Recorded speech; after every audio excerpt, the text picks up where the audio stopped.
Well, greetings, imagination connoisseurs. It is I, the notoriously sanctimonious RMB, here on a Tuesday where Quentin Tarantino's new film, Once Upon a Time in Hollywood, has just made its world premiere at the Cannes Film Festival.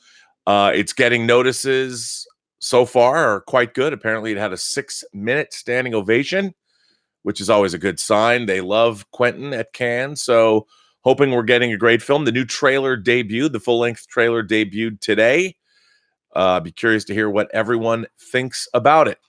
Anyway, welcome, you imagination connoisseurs, to this, the Post-Geek Singularity community. How are you all? This show is, of course, sponsored by Lucky Tiger Men's Grooming Products for those men who want to look good and feel great. And you know, if you're a longtime member here, that if you go to their website at getluckytiger.com, you buy their products. Upon checkout, all you have to do is punch in PGS for Post-Geek Singularity, and you get a 20% discount. Apparently, someone else wants a 20% discount. This is, of course, Gilbert. For all of my new subscribers and anyone who's watching the channel, you know, I found out something interesting because I was paying attention that I think Gilbert wants a cookie. He does this sometimes. I think he knows when I'm going on now, and I think Gilbert, he's an actor, aren't you, buddy? You're an actor. You want some screen time, or perhaps you just want cookies. But anyway, Gilbert clearly wants cookies. I know he wants cookies, and I think he waited because I've been home from doing the John Campy show for a while, and Gilbert, don't you love it when he chews? I love. What Gilbert does not know is that Gilbert's sister, Tallulah, arrives tomorrow, flying in from across the country. You only get 4, dude. No, you don't get the whole bag, bud. You don't get the whole bag. You have 1 more, and then you're done. His sister, Tallulah, the Tululinean from the planet Tallulah, is landing, and he has no idea he's about to share this domicile with another dog. Tallulah, by the way, is a Irish doodle. She is 50% Irish setter and 50% doodle. She's an adoptive sister. She's not Gilbert's real biological sister. Anyway, we'll see her. I don't think she's going to be here tomorrow by the time the show starts, but she is coming. She has been with Elizabeth's brother in Vermont for the last 2 months. Anyway, there you go. Anyway, today, lots of stuff going on. I have a lot of stuff on my mind. I have letters, but I have an article that I want to get into that I thought it's been weighing heavily on me since I read about it yesterday. Now, I believe that when you read letters on the internet or read articles on the internet, especially ones that I choose to discuss or think about, hey, buddy, enough of that. It's important to know where you are sourcing them from. Now, there are websites online that you can go to, such as there's one called, and I'm going to read from this, Media Bias and Fact Check. And I tend to sometimes go to different ones. But this article that I read is from UK's The Spectator. The Spectator out of the UK. And I figured I would read a little bit about the Spectator before I share this article. Now, Media Bias and Fact Check, the most comprehensive media bias resource on the web, which could be, I don't know, a Russian troll site. One never knows anymore. Who knows? You know, True Lies, that was never a more, what a title for a movie. And boy, it's true now more than ever. So according to this website, mediabiasfactcheck.com, that The Spectator is considered to be a right of center tome, or it's not a tome. It's like a magazine. It has a right center bias, and the factual reporting is seen as being mixed. It's from the UK, and the World Press Freedom Rank in the UK is 40 out of 180. And The Spectator is a weekly British conservative magazine. It was first published on the 6th of July in 1828, making it the oldest continuously published magazine in the English language. The magazine covers politics, culture, and current affairs, as well as art pages or books, music, opera, and film and television reviews. And many of the previous editors of The Spectator have went on to have careers as conservative politicians. Now, why did I read that? Well, I read that because, as everyone who listens to me knows, I like to read things from all over the political spectrum. I do not exist in an echo chamber, but this article came to my attention And it was exactly what I've been thinking for a long time, and it sort of it it speaks to a fear that I have. One of my greatest fears: censorship, and seeing our great art being taken away, whether it's paintings, whether it's literature, whether it's movies, by forces that are, well, draconian. And I see, as I've said before, people on my side of the aisle are seemingly becoming more dangerous than I might have thought, especially to my beloved science fiction, fantasy, and horror, whatever in its myriad form. So this article, I'm not going to read the whole thing. I'm just going to read the beginning of it, because it's really made me, I haven't forgotten about it in the 24 hours since I read this letter or this article, and I figured I'd read it to you. So it's from The Spectator. Writers blocked. Even fantasy fiction is now offensive. It was Lionel Shriver who saw the writing on the wall, giving a keynote speech at the Brisbane Writers Festival 3 years ago, which, by the way, I saw this on YouTube. The keynote speech at the Brisbane Writers Festival 3 years ago, in which she decried the scourge of modern identity politics, Shriver observed that the dogma of cultural appropriation, which demands no less than complete racial segregation in the arts, had not yet wrapped its, I don't even know what this word is, osseous fingers around the publishing industry. But she warned, this same sensibility is coming to a bookstore near you. Reader, it has come.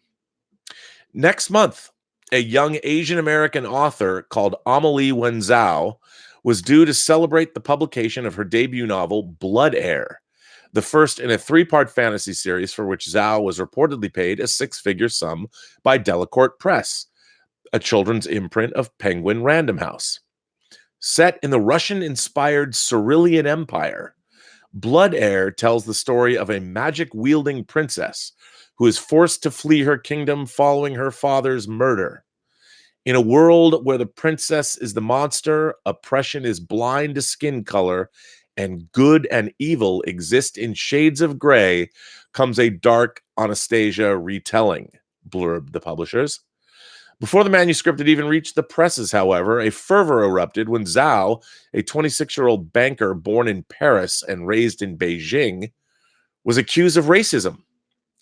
Armed with merely the blurb and a handful of excerpts from the book, her critics, many of them fellow authors, editors, and bloggers in the young adult genre known as YA, repeatedly tore into Zhao on sites such as Twitter and Goodreads, outraged by, amongst other things, the novel's depiction of indentured labor. For despite Blood Heir's Slavic setting, her detractors assumed the plot was inspired by American slavery, and thus something Zhao had no business writing about because she's not black. In a tirade that might surprise students of Russian antiquity, one critic reportedly raged, "Racist-ass writers like Amelie Wenzhou literally take black narratives and force it into Russia when that shit never happened in history." One prominent writer even claimed the very premise of a fictional world in which oppression is blind to skin color was racist, and joined others in pillorying Zhao for creating and then killing a black character in the novel, no matter that the only discernible evidence for the character's ethnicity was a vague description of dark curls and bronze skin.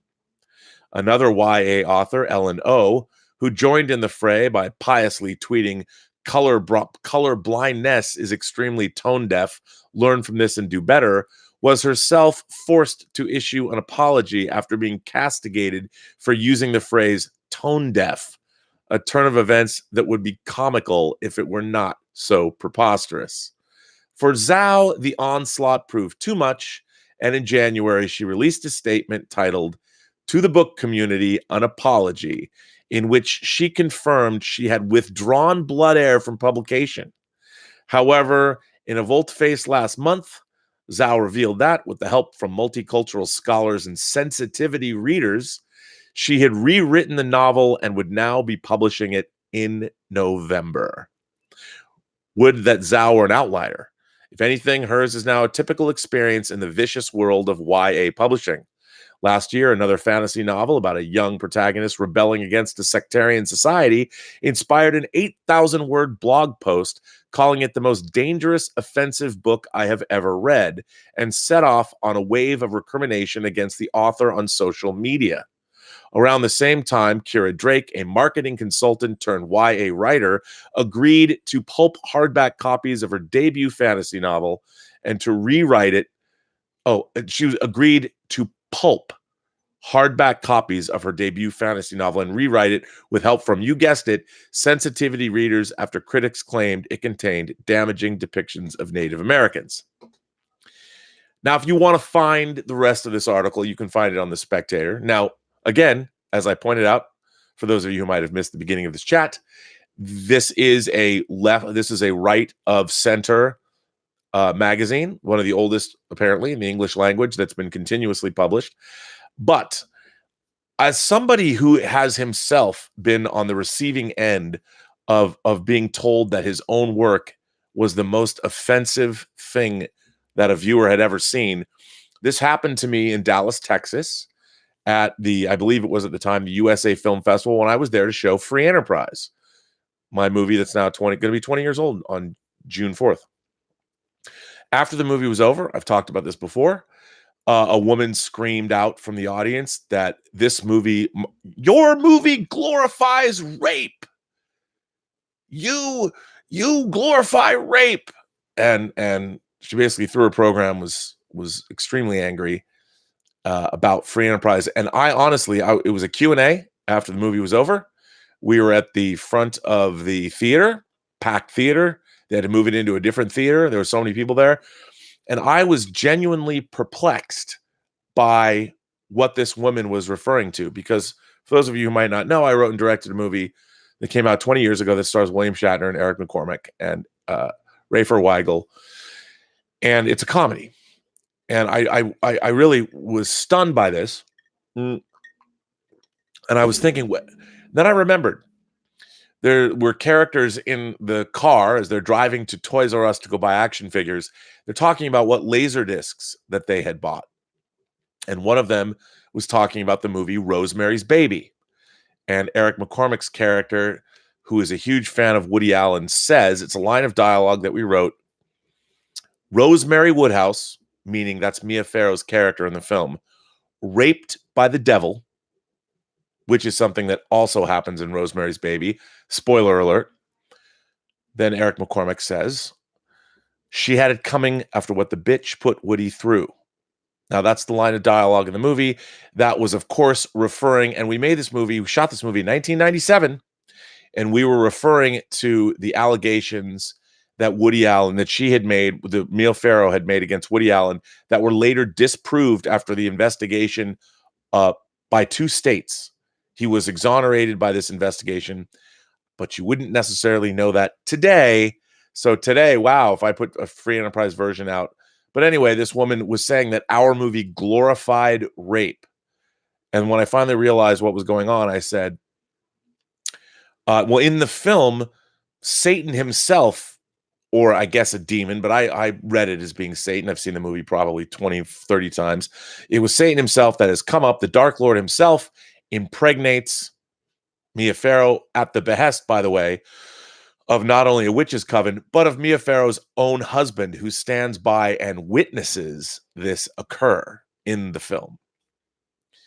Well, I never know, first of all, what kind of trauma people have suffered. I had to deal with an experience where a friend of mine, I found out that she was being horribly sexually abused for years when I was in high school, and I had to help her out of this situation. So I am not unsympathetic to the horrors that other human beings have perpetrated against others. I've been directly involved in more than one instance of that people have come to me to ask me for help. Now, that being said, as a fan of science fiction, fantasy, and horror literature, I think that people, authors, artists, should be free to write what they want. And if you are going to be working in the fantastical genre, and you're writing a retelling of Anastasia based in the Cyrillian Empire, to have somebody then try and apply American visions of slavery, what happened in this country for hundreds of years, first of all, shows that you really don't know much, because America was certainly not the only country that oppressed people and enslaved people over the history of humanity. As I've often said, go back far enough and you can find people, anybody was oppressed by some group of people. It just depends how far back you want to go. And I think especially when you're dealing with this kind of thing, to pillory authors who, by the way, haven't even published their books yet, just by descriptions that you've read on Goodreads or exchanges you've had on Twitter, is highly irresponsible and ultimately dangerous. Because if we're being expected to make sure that our writing, that our work appeals to everyone and doesn't offend anybody, I'd say we're probably not doing it right, and your writing isn't worth reading anyway.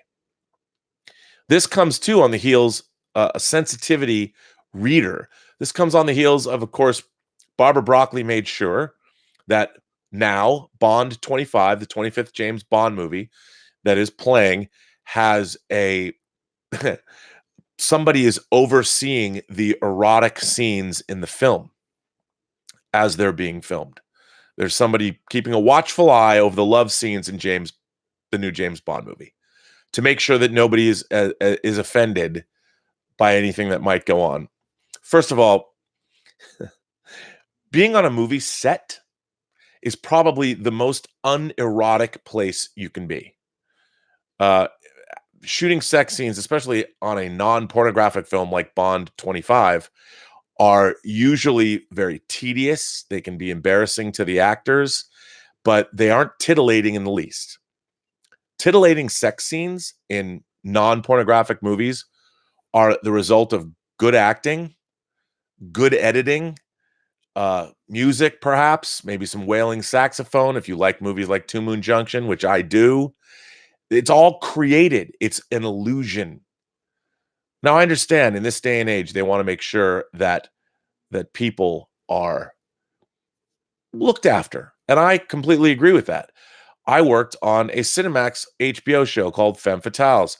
Part of the reason, it was a half-an-hour show, we were expected to have 3 sex scenes, and they were expected to be a certain length. And they were not fun to shoot. They were quite embarrassing. And when I tried to, is what John Campea say, to bring the filthy, basically even in that show, the sex scenes were basically what a 14-year-old guy would think up. I wanted to bring a little bit more eroticism to the proceedings, but then of course you have to have actors that are game for that kind of thing, and somebody who's agreed to be on a half-an-hour Cinemax show is usually at the beginning of their career and they're just trying to get through the day. But when it comes to books, I don't believe in censorship. I certainly don't believe in pre-censorship.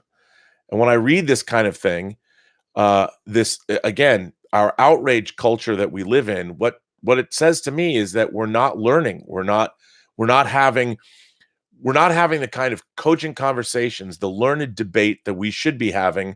If you're going to talk about fiction and portraying human behavior in a fictitious setting, I think you should be allowed to do so. And if you're going to write something that's offensive, I mean, I think about the horror fiction, the horror novels, the early novels of James Herbert, the films of David Cronenberg, movies like Last House on the Left, Thriller: A Cruel Picture, The Texas Chainsaw Massacre. Those movies are going to offend somebody. My Beloved: A Clockwork Orange, that I've had a recurring dream for years that somebody's going to come in and take A Clockwork Orange, which is one of my favorite movies, and make sure that I never get to watch it again, because that film actually does have a horrific rape in it. And from the character's point of view, he's having a wonderful time. But we as viewers are appalled, as we are supposed to be. But if someone comes along and says, you can't depict this kind of human behavior anymore, not allowed, when does that end? And who becomes the arbiter of that kind of decision-making? What is that based on? I mean, America, we've flirted with censorship. We had the Hays Code that dominated motion pictures from the 30s all the way, well, maybe not quite the 30s, but when the Hays Code, I don't know the actual dates off the top of my head. I used to, but when the Hays Code was enacted all the way up to almost the modern day, we have the rating system. This kind of thing frightens me because eventually, with technology that we are going to have, our thoughts will be read. And right now, our only protection as beings, as sentient beings, is the fact that our insides, our soul, so to speak, is still for the most part private. The rest of our lives might not be, but what's inside of us is still private, but not for long. Eventually, technology is going to be able to read our thoughts. We're going to be using then what happens? There literally will be thought police looking out for everything that we're doing. This has been a topic of science fiction for years. I mean, whether you're a fan of George Lucas, and you should be, THX 1138, what a fantastic film. Brave New World, 1984, the ideas that people's behavior can be controlled through drugs, hardly a new one. Even to this day, experiments with that kind of drug therapy are ongoing. And it's terrifying to me that fantasy literature is going to be already in the YA space policed this way. And it's terrifying. It's terrifying. But you can read the rest of the article at The Spectator. What do you guys think? I want to say thank you and welcome to all of the new subscribers I've sort of accumulated over the last couple weeks. I want to thank you. And for those who watch, actually more people watch my channel that are not subscribed than are subscribed, which actually surprised me. Almost by a 60 to 40 ratio. And if you aren't subscribing, you like the content here, or you like me, or maybe you hate me, which is, hey, hate watch me. I'm a proponent of hate watching. Please subscribe to the channel. Hit the little bell when you get notified. I usually try and go on every day, unless I'm in Houston, in which I guess I can't. But yeah, so thanks for being here. And this is something that it's an ongoing struggle, and I never thought that as an adult I would watch what I thought were sane laws such as Roe v. Wade, and identity politicians and people that are screaming and yelling about the content. They're more worried about what other people are writing than their own work. What's so great about art and literature is if you don't want to read it, you don't have to, unless it becomes a school textbook, in which case you do. And sometimes there's surprising things that they make you read in school. They turn out to be pretty good. As many of you know, I love reading letters. I have a couple of letters I'd like to read. This one comes from Paul Magera, and I thought this was kind of a cool one. These are not long letters today. Hi, Rob. I'm a listener of your YouTube channel, and I love your takes on the geek culture. I would like to take this time to ask you about escapism in today's storylines. I've observed that more and more studio think groups and directors are using subversion to make their story more interesting instead of using the hero's journey and the good versus evil dichotomy to tell interesting stories. The directors want to surprise us with twists and turns that don't really make sense in the story they are telling and are there for just the shock and awe they receive. In today's stories, the hero never wins completely and sometimes never at all. When is the last time a hero has won at the end of a TV series or movie and has not lost something or a friend die along the way? In today's media, that would be subversion. While having evil win, or at least good characters lose something precious, is all the norm. Take the finale of Game of Thrones. Take The Last Jedi. Subversion at its worst, I dare say. Yes, there must be twists and turns, but all of today's film and TV series are trying so hard to fake out the audience as to render their stories useless. When will we get a TV series or film where the good guy wins? That is escapism. If I wanted real life where good and evil are intertwined, all I have to do is open the newspaper. Let the good guy win. George Lucas said it all when he told Lawrence Kasdan that he wouldn't kill off any of the main characters, and that's what made it a classic. I think he was referring to Return of the Jedi, where Lawrence Kasdan did, in fact, want to kill Han Solo. That is what made it a classic. I would love to hear your take on this. Thanks, Paul. Paul, this is a great letter. I really love this letter because the idea of entertainment and escapism and what is it we want from our entertainment. I think Paul is right to point out that the good guys frequently aren't so good. Everything is shades of gray now. And I think that Paul's right. I do think that that kind of storytelling is sort of fashionable, and it's definitely in fashion. Like, I've been shocked a few times. My beloved To Live and Die in LA, William Friedkin's To Live and Die in LA from 1985. If you've never seen it, please watch it. It's a great film. But something happened. You know what? I'm just going to spoil it. I'm going to spoil To Live and Die in LA. But if you haven't seen the movie, it is, in fact, 34 years old. So I don't think that by saying this, I mean, it is the end of the movie. The main character, Richard Chance, the hero of the piece, gets shot in the face and dies.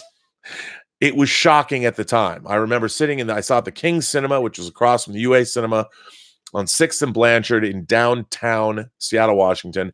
I had driven in from school. I was going to the Evergreen State College at the time in Olympia, Washington, about a 70-mile drive. And I would work on the weekends at Silver Platters, which I was the manager and buyer of the laser video disc division for them. But that's not true. In 1985, in October of 85, when To Live and Die in LA opened, I was not yet working at Silver Platters. I don't think. I might have been, but I don't think. Anyway, I was there. I was there at 8 o'clock, first show, went by myself, King Cinema, and I was shocked when Richard Chance, played by William Peterson, was shot in the face. I couldn't believe it. I'm like, oh my God. Now, Friedkin is no stranger to ending movies on a note like that. Damien Karras, Father Damien Karras in The Exorcist, famously dove out of a window to save the soul of young Regan McNeil at the end of The Exorcist. Roy Scheider, in Sorcerer, after achieving his goal, moments after the movie ended, he was about to be assassinated, and he probably would have been. So I think that, however, those movies were not escapist movies. They weren't exactly feel-good films. And I think the ambiguity of humanity was always the point that he was trying to make. But Paul's point is well taken. What has happened to true escapism? Can we enjoy it? Can we still love escapism? I think there's a place for it. I do. But I don't know if it's possible to... We're no longer... We as human beings understand that even the best of us are complicated people. And like I talked about, there's the sensitivity watchers. The sensitivity watchers. Look, as a kid, I would never have wanted to read books that had sensitivity readers editing a first draft. I wanted the most sexually explicit, violent, horrific shit ever. I wanted monsters tearing people limb from limb. I wanted graphic sex. The more graphic, the better. And I liked all kinds of sex, whether it was monster sex, girl on girl, whatever. Whatever horror novels dished it up. Horror novels in the late 70s and early 80s, splatterpunk novels. I got everything I wanted, those visceral thrills. And I think I was a better man for it, frankly. I really do. I think today we live in this society where everything is at our fingertips, yet people seem less mature. They're less, and perhaps we need a world war or something to sort of toughen us up. I'm kidding. But my point is that I think that we have become way, way too sensitive about these things. I mean, I don't even know, quite frankly, how younger people are getting laid anymore. I don't get it. I mean, you have Tinder. We had to work, man. You had to be able to walk into a bar and you had to be able to chat up a lady and get her interested in you simply by your wit and ideas and charm. Does anybody do that anymore? I mean, we just decide what we like in a picture. It's a very strange world we live in. But I do think that it's important. I mean, I would never want to see the death of eroticism, for instance. You know, that a James Bond sex scene suddenly is, oh, I don't know, not erotic, not exciting. I mean, does anybody have great exciting, like when you first kiss a girl, is that electricity still around? Or if a girl kisses a guy? I don't know. Do you have to, I think by asking, can I kiss you now? I don't know if I want to live in that world. Maybe it's a better world. Maybe it's a new world that I'm just an iconoclast, or maybe I'm just too old. But I do think that human behavior, part of the reason life is worth living is because it's spicy. Life is spicy. Now, you can live a spicy life and not infringe on anyone else's rights. because if you find a like-minded, spicy person, you can be spicy together. And I think that everybody should be aware of how they act and make sure that what they're doing is not infringing on the rights of others. But infringing on the rights of others, when if your infringement is welcome, if you find a spicy person to be spicy with, you want to do it in the right way. You don't want to I don't want to eat a spicy soup that has the spice taken away out of it. I want to find a nicely seasoned soup that I can enjoy on a cold evening.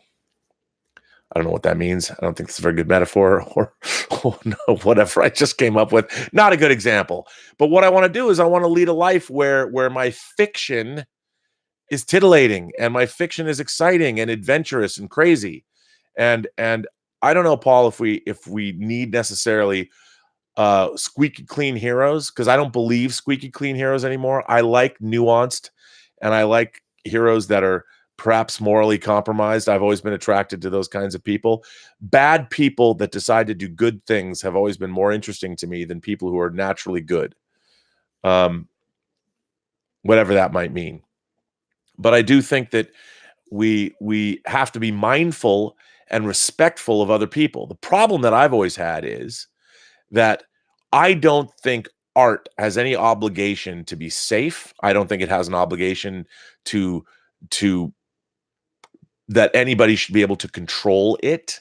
I mean, otherwise, what's the point of art? I do think in our personal lives and in our public lives, we have an obligation to the body politic and to our fellow man and women and non-gendered people and non-binary or whatever, aliens, however you consider yourself, proto-humans or post-humans or new humans, whatever.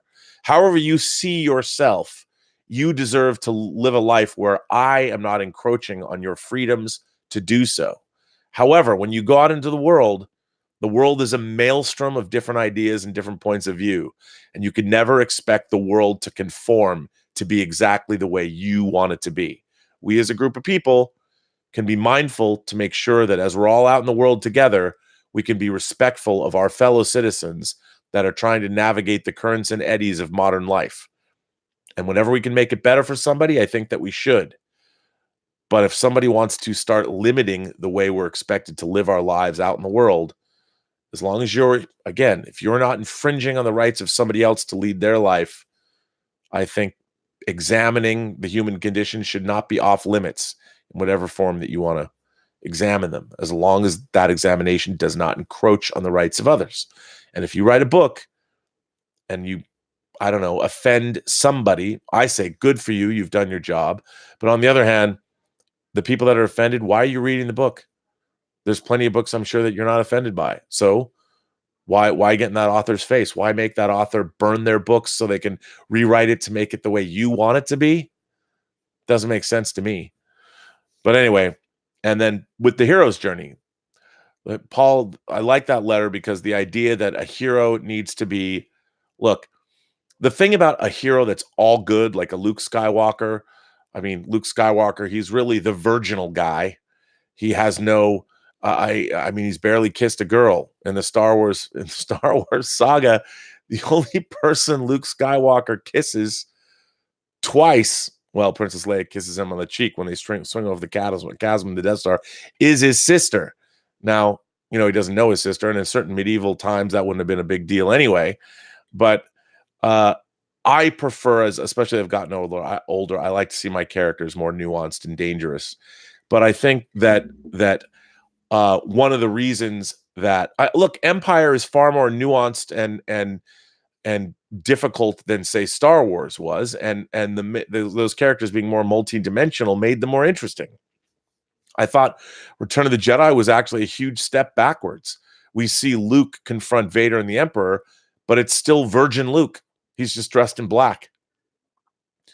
Anyway, that was just something that I really enjoyed. Now, here's another letter that's kind of a change of pace. This comes from Chase Hewitt, I think. I think it's Hewitt. Hewitt. It's Chase. Interesting last name. Huiet. Chase Hewitt writes, he says, "Hey, Robert, I'm a longtime fan of yours, and I was curious if you had some advice for young people wanting to get into the film and television industry. I'm 25 years old and I'm pursuing a bachelor's degree in film and television production with a focus on editing, but I have zero contacts and zero experience. I like this letter. I think I've actually read it before, but the reason I keep getting asked about this, people are asking me, and he's the only one who's actually asked me really about getting into the film business. People ask me all the time, and some would say, what would I know about getting into the film business?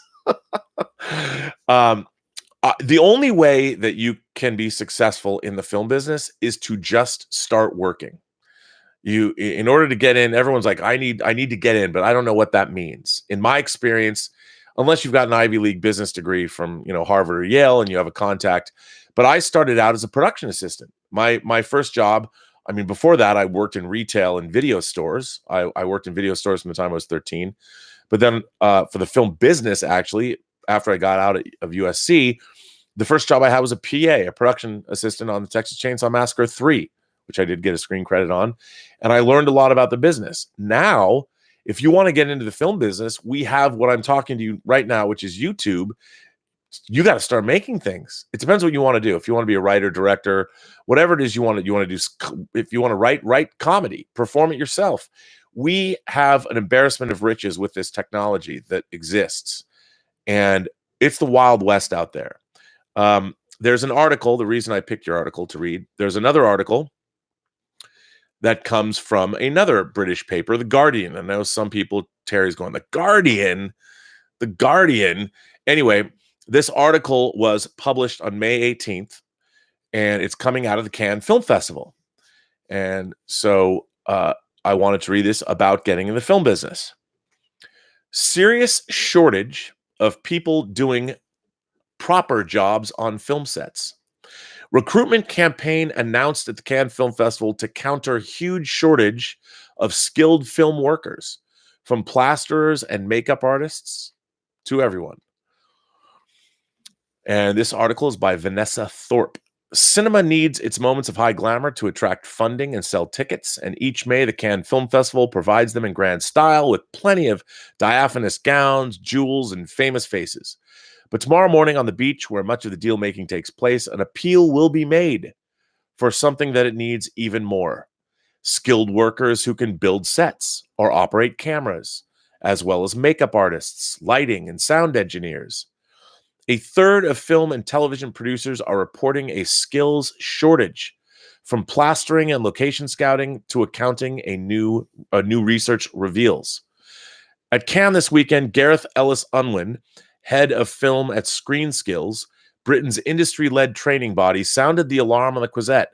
We really do need more people to hear those opportunities are out there, he said. We're not talking about the writer, producer, director roles. We're talking about the sparks, the grips, the construction teams, the hair and costume designers, those sort of backroom jobs, or as we say, below-the-line talent. Ellis Unwin, who won an Oscar as the producer of The King's Speech in 2011, believes the answer to the skills deficit is to break open these trades to a wider supply of recruits. He wants a newly invigorated workforce fed by school leavers and those with years of relevant experience to be more representative. This means combating forms of conventional nepotism with the operation of what he describes as grandfather rules, when key skills are not only passed on to family and friends. It is true that connections can count with a craft job like being a grip, just as much as they do in more traditionally sought-after roles on a film set, said Ellis Unwin. But we have now identified some other good access points from a variety of different career backgrounds that would suit training for this work. Now, I thought this, again, was an article from The Guardian in the UK, which some people have a problem with, but, I thought this particular article reporting on something that happened in Cannes was important. And since you asked the question, everybody who wants to get into the motion picture business wants to, I think, be a writer, director, producer. They want those glam jobs because we believe that those jobs are inherently somehow glamorous. And indeed, for certain people that rise to the top, that become very successful, it is. It's a lot of money involved, a lot of glamour, a lot of travel, a lot of parties, a lot of actors and actresses, the beautiful people. I have been a person like that very fleetingly in my career because I have preferred, I'm a journeyman. I like editing movies. I've never been able to really break out of low budget indie cinema as an editor, but I've really, really enjoyed it, and I think I'm pretty good at it. And I've learned and kept up with the technology. But there's so many different jobs. One of the great things of actually being on a film set is it's such a representation of so many different kinds of skills. I started out in the art department. The people in the art department are amazing. Scenic painters, people that can paint a wood wall and make it look like stone, or can make it look like, I don't know, anything. I'm always amazed watching scenic painters work. And it was my first job in the industry, working in the art department. My jaw was on the floor most of the time. Now, not many people think to themselves, oh, I'm going to get into the film industry because I want to be a scenic painter. Well, it's definitely a skill we can use, and that scenic painting skill will probably carry you into whatever life you choose to go in. But let me tell you, how do you think people build sets, and how do you think the labor that's involved, the very, very, very skilled labor? One of the great things about being on a film set is, for the most part, the skilled labor that you have on a motion picture set is amazing. It's amazing. And it's incredible to be around. You want to look, film sets are really, really boring places to be. I get it. But you want to watch something that ultimately is gratifying in life when you're on a film set with people that really know their jobs. It's amazing to watch, and it's amazing to be a part of. So listen, thank you for your letter, and I understand that you're graduating and you're getting a bachelor in motion picture and film and television production. There's a lot to do. There's a lot, and what has saved my life is, as I've tried to get look, in the last 10 years, I've produced 2 movies. And if you put how much I made on those 2 movies together with the amount of work I actually spent getting those movies made, not a very lucrative business. I make more money now here on the internet. But that's okay. Some people make lots of money. You work on these large scale studio pictures, but look at the top 20 movies that are in theaters right now. If you go and look at Box Office Mojo, look at the top 20 movies. Some of them I haven't even heard of.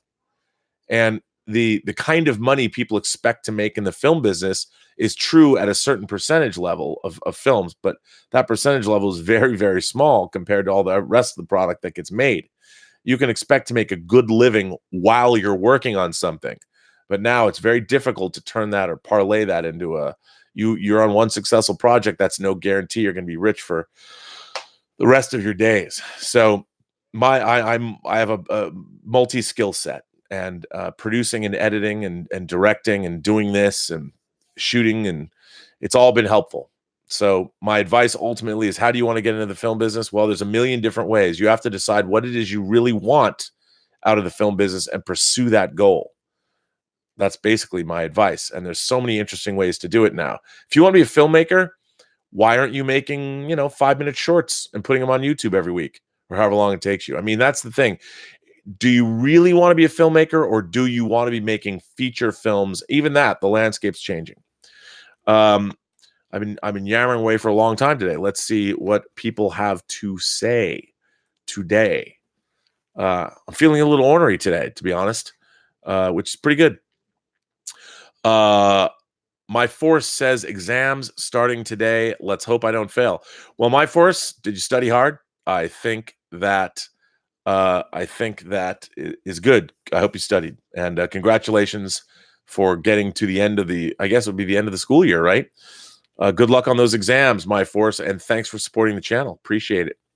Rakanman85 says, welcome to the Hot Toys Thanos Club, Rob. LOL. Yeah, I only waited a year or something, right? But thank you for that, Rakanman85. Evan Newman says, that story reminded me of a Christopher Hitchens lecture on religion or Minority Report. We are on the road to being convicted for thought crimes. Scary. How about erotic thought crimes too? I mean, amazing. Like it's no wonder the birth rates are plummeting in Western culture. But yes, it's terrifying. It is terrifying. Stubble McShave says, books are art. Art is meant to provoke and inspire. Look, I agree. I mean, it's so funny because human beings are certainly, it's what do people think we are? Like, our base instincts are not exactly pleasant. The whole idea of civilization is that we're supposed to control our baser instincts and make a better world. And I find it very interesting that everybody wants you to talk about everything in a certain cultural context and make it perfect and acceptable to everyone. I don't understand where does that idea come from? Where does the idea that you should be comfortable all the time, no matter what, and feel safe wherever you are, no matter what, where does that come from? I don't know.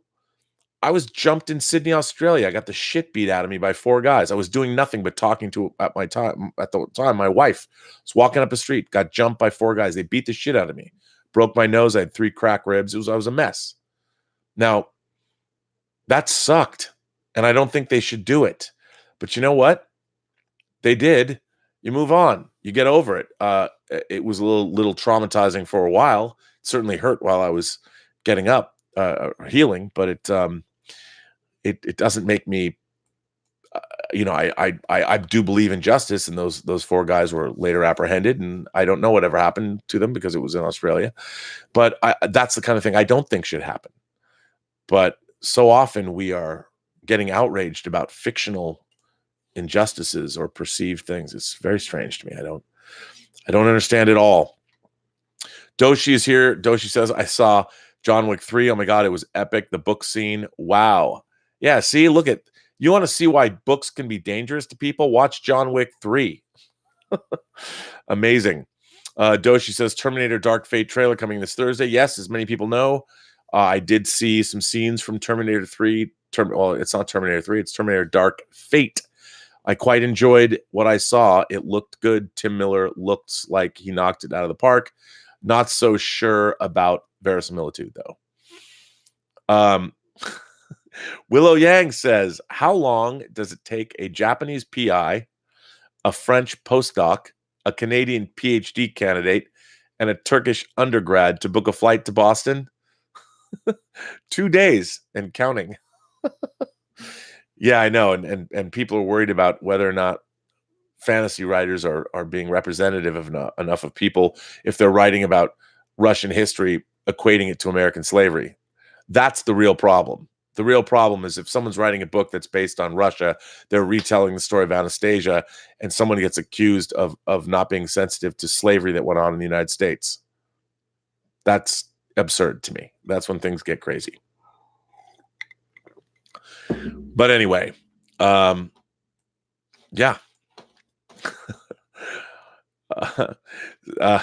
Sanity is Radical says, saw Hereditary finally, which was scarier to you. Oh, Sanity is Radical says, saw Hereditary finally, which was scarier to you, that or The Witch? Hereditary for me. It's interesting. I thought they were both pretty scary. Those are both slow burn. Those are all about mood. And I really enjoyed both of those movies quite a bit.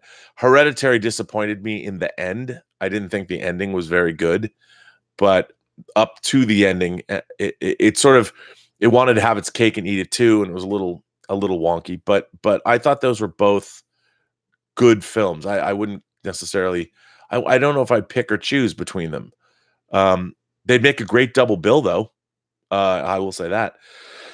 Willow Yang says, we're going to a conference there in June. Well, good luck for the conference. That's cool. I think that's neat that you're going, that you guys are doing that. Alexander Wilson is here. Alexander Wilson says, Glass for me was a cinematic disappointment. After it was over, I was like, I could have done something better with my time. What movie have you said I could have done something better with my time? Well, first of all, Alexander, I'm with you. I was really excited to see Glass. I mean, look at the cast. I really liked Split. I loved Unbreakable. I really liked Split. And I thought, look, I understand the Blumhouse model. They have to keep the prices down. But I thought Glass was a very small movie. And indeed, it really takes place in a few rooms and then on the grass outside of the asylum that our characters are in. It was like it seemed like $1 million movie that had some A-list actors in it. but I agree with you. I mean, I didn't dislike Glass. I just thought it was just small, and it wasn't that ambitious. And the most exciting thing happened at the very end, after the story was over. What movie was I really disappointed in? That's a good question. Well, like I said, the most disappointing movie I've ever seen in my life was Return of the Jedi, and a lot of people now go, but yes, it was the most disappointing at the time in 1983, in May of 1983. By the way, today is the 39th anniversary birthday of the opening of Empire Strikes Back. It opened on May 21st, 1980, which I saw subsequently 26 times in the theater. Yeah, what movie really disappointed me? Now, I'm not going to say Return of the Jedi.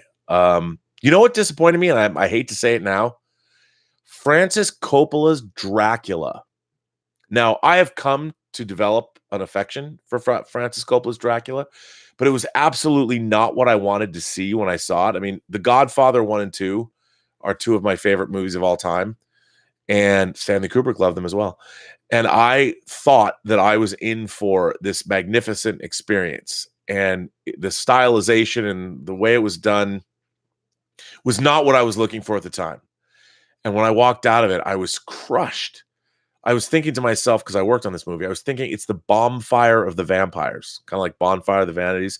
I called it the bonfire of the vampires. And I hated it. I hated it. I was so disappointed in it. I saw it in Westwood. I was really upset. And I walked out of the theater, and I was like, Francis, my man. And you know what? I've loved most of Francis Coppola's movies. I have come to like Dracula. I don't think Dracula is particularly a great film, but I've come to appreciate what he was trying to do with it. And I love The Rainmaker. If you haven't seen The Rainmaker, it's definitely a studio programmer, but it's really good. It's a John Grisham adaptation. Matt Damon stars in it. Mickey Rourke is in it. I love The Rainmaker, and every time I watch it, I like it more and more. And I have it on Blu-ray. I'm like, I really love The Rainmaker. So yeah, I think that would be the movie that I really was disappointed in when I saw it. I walked out going, oh man. But I've subsequently found a lot to love in it, and I've bought every iteration. I had the Laserdisc that came out, and then I had, I think, the Criterion Laserdisc, and then of course I bought it, the 4K transfer, and the actual 4K disc. Alexander Wilson says Batman v Superman was a cinematic disappointment. Yeah, it was. I think the Ultimate Edition is better, and I do appreciate the tone of it all. It's just the plot's goofy, but I appreciate the feel of it, if that makes any sense. I don't dislike, especially the Ultimate version of Batman v Superman. There's a lot, I think, to love in there, but I think it's disappointing. There's just too much in it. I think the opening, following up on Man of Steel, was genius. I love the opening. I thought it was great. Jason C. Brand says, have you watched Cobra Kai? If so, your thoughts. I've seen the first season. I loved it. I mean, they didn't have a whole lot of money to make it with, but I thought that the love and the respect and the fact that they even did it, I mean, that's the way to do a sequel to something. I really enjoyed Cobra Kai. It's funny, because I still want to make Free Enterprise 2 if I could ever get the funding. And Cobra Kai is definitely something I would look toward. I really like Train Spotting too as well. It's very different, but I think it's being able to get back an original cast and tell that story 20 years later or even more, really interesting. And I really like the way they approached it. And those characters are really well drawn. What an interesting way to get into that series through what was the villain. And I thought it was really terrific. I have not seen season 2. Stubble McShave said, watched Godfather now. Wow, looking forward to Godfather 2. Well, I think you're in for a big treat, Stubble, because they're great. And people watch Godfather now, and it's a lot of people don't understand. They think that because it's so legendary that it's going to change their lives, because that's what everybody expects. Everybody expects everything to alter your perception of reality and rain gold down upon you, which I don't necessarily think is true. You just have to enjoy things for what they are.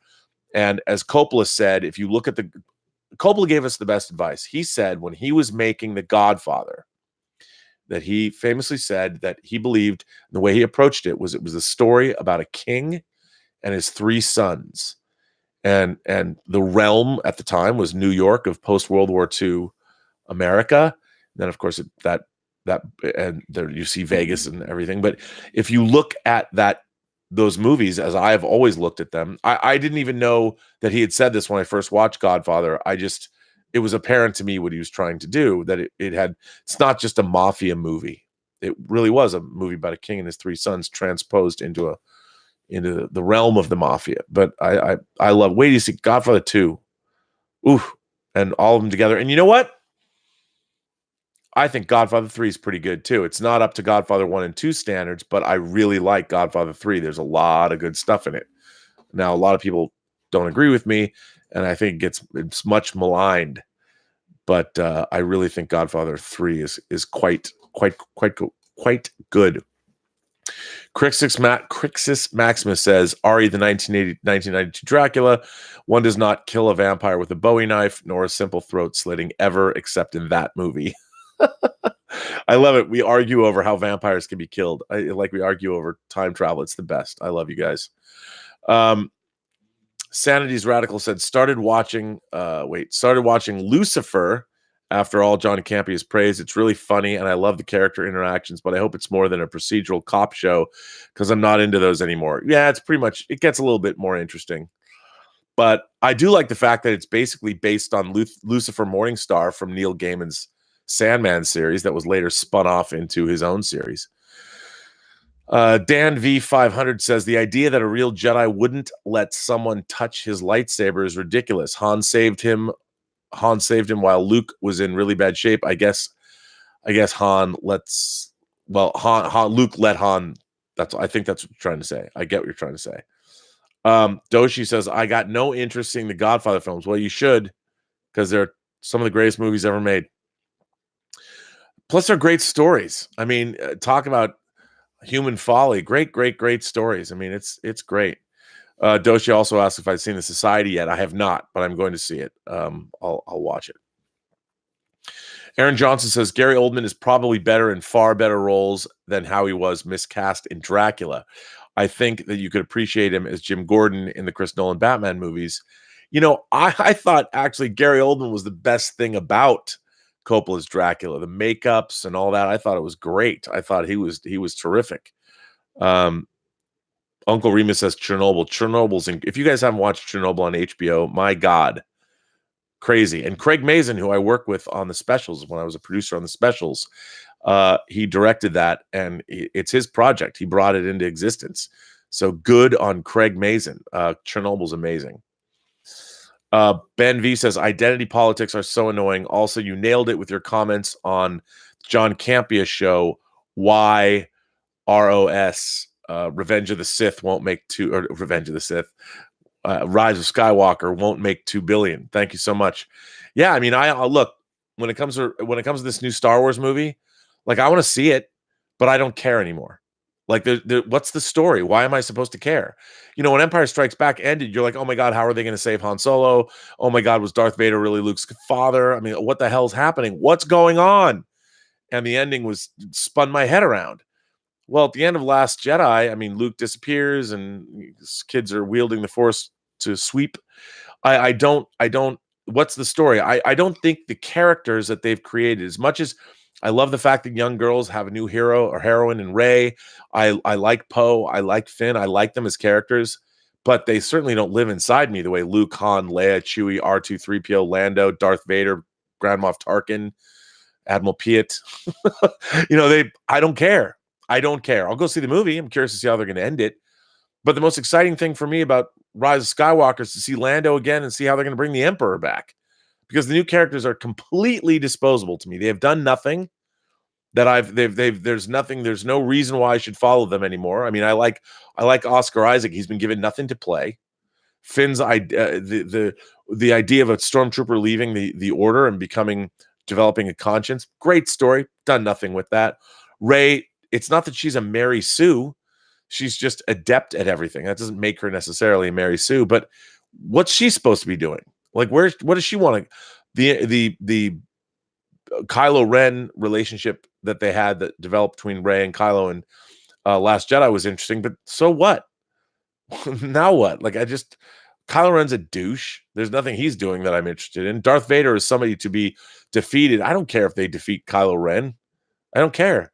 As far as I'm concerned, the First Order can run the universe. Who cares if they don't? I mean, I've seen no evidence. What are they doing? Are they show up and I don't know. That's just me. Clarissa 35F says, true story. Gary Oldman was in JFK. I'm watching it with my husband. An hour in, I ask him, where's Gary Oldman? He says, he's Lee Harvey Oswald. I was like, no effing way. By the way, JFK, for whatever you believe, whatever your politics is, JFK is a great movie. Talk about tour de force filmmaking. So good. Really, really good. Let's see. What do we got? People are sending me firing super chats in, and I'm neglecting you all. Fergal Kelly says, imagine the reaction to the Game of Thrones books if wrote now. Well, I'll tell you something.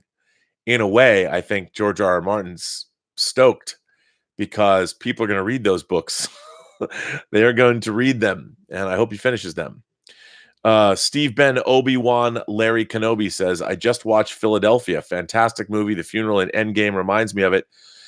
It wasn't about the dead. It was about the living. I agree. Jonathan Demme, of course, directed Philadelphia. I think Tom Hanks and Denzel Washington. I think Tom Hanks, didn't he win back-to-back Oscars Best Picture for that? I'm not quite sure, but Philadelphia is a great film, and it really gets to the heart of the AIDS crisis and what it was like, and love Denzel in it too. I love Denzel Washington. I mean, I think his turn in Training Day is one of the great villains of modern cinema. My man, I love that movie. Somebody sent me a super chat and then they deleted their message. Sorry about that, but thanks for the super chat. Rakan Man 85 says, I love Dracula, and Gary Oldman was magnificent. A lot of people love Dracula. I do not take that away from you. As I said, I've come to enjoy it, and the acting, there's a lot in it that is absolutely beautiful. Jason Brand says, are you excited for Brightburn? That is the James Gunn produced evil superhero kid movie. Yes, I'm excited for it. It looks great. I hear somebody tweeted to me, and I keep saying somebody, but I should know their name because they tweet to me all the time. And I'm sorry, once again, I've forgotten your name off the top of my head, but he really liked Brightburn, and I want to see it. And Jason says he's seeing it Thursday, which is great. I might go see it Thursday too. Sanity's Radical says, is your channel Word Balloon? I'd love to listen. Oh, I guess that means John Suntress is here. For those of you who don't know, you got to listen to the Word Balloon podcast. It's a pop culture podcast out of Chicago. It's been going on for years. It's really, really good. You should check it out because John does a great job.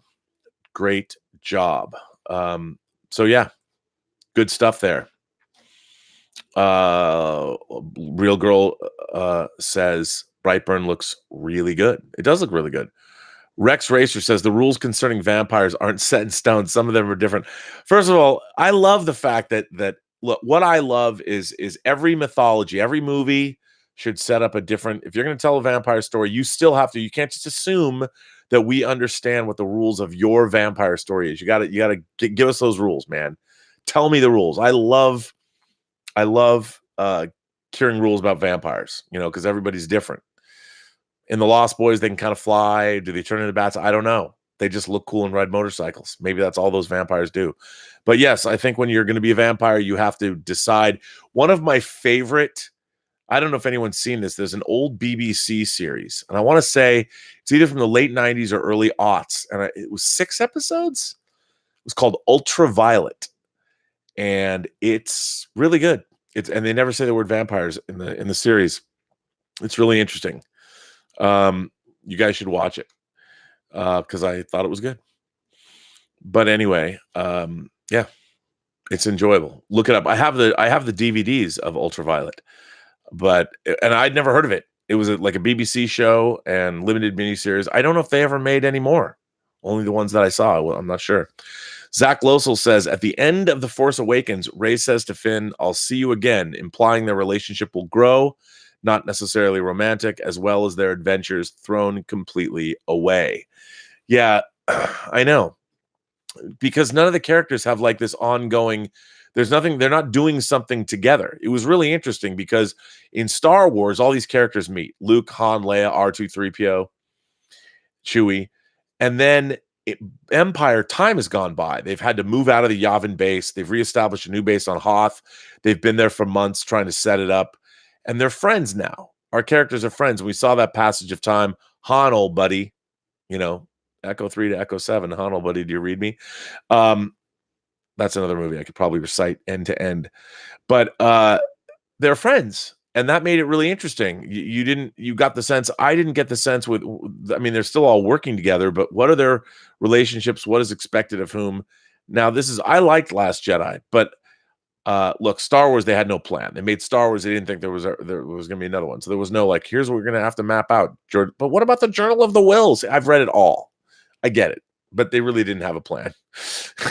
and so it would have been interesting to have all three of these new Star Wars movies plotted out, so they had a direction of where they were going to go, so the narrative could have taken us in that direction, and we could have all been interesting. Bunyan Snipe says all the vampire tropes came after Dracula. After, of course, I would imagine you mean the 1930s Dracula with Bela Lugosi, the Universal Dracula. Probably did, although I think the blood drinking and stuff came from the early on. Yeah, so who knows? Bunyan Snipe says a stake through the heart does not destroy a vampire. It merely incapacitates them. But says who? like if I want to say in my vampire mythology, if a stake through the heart destroys a vampire, then it does. It's all made up. Drinking blood keeps you immortal or not. Does I like the fact that some vampires are just carrying on they're using illusion to make you think that they're young. But do you stay eternally young? I don't know. Yeah. Anyway, there's a lot of funny things in here. Well, everyone, I'm going once again to get out of this chat a little early. I'm not doing this whole, oh, wait a minute. Rakan Man has said, no, you've been firing in chat questions. Rakan Man 85 says, I enjoyed the TV show The Strain. Did you see it? I have not seen The Strain, but I read all the books. Which I liked. I love the fact that vampires basically brought about a nuclear holocaust so they could have nuclear winter and live for the rest of their lives. At least that happened in the books. I don't know if that happened in the series, but in the books it did. Dan V900 says, something I thought I would never say was that I would be more surprised by Cobra Kai season 2 with the fate of a character than something in Game of Thrones. Well, that's cool. I think that's really good. I that makes me very intrigued. But it just goes to show great writing, great storytelling can work.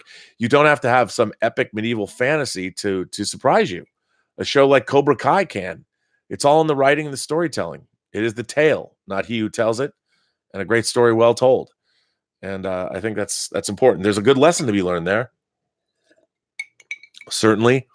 Well, everyone, I'm going to bring this live chat today, the 124th Robservations live chat. Oh, did I miss a chat? No, I just read Dan V's chat. I'm getting my chats policed now, and I read your chat, Dan V. And I want to thank you for that. I want to thank you for everybody that supports the channel. I very much appreciate it. I'm going to bring this chat to an end.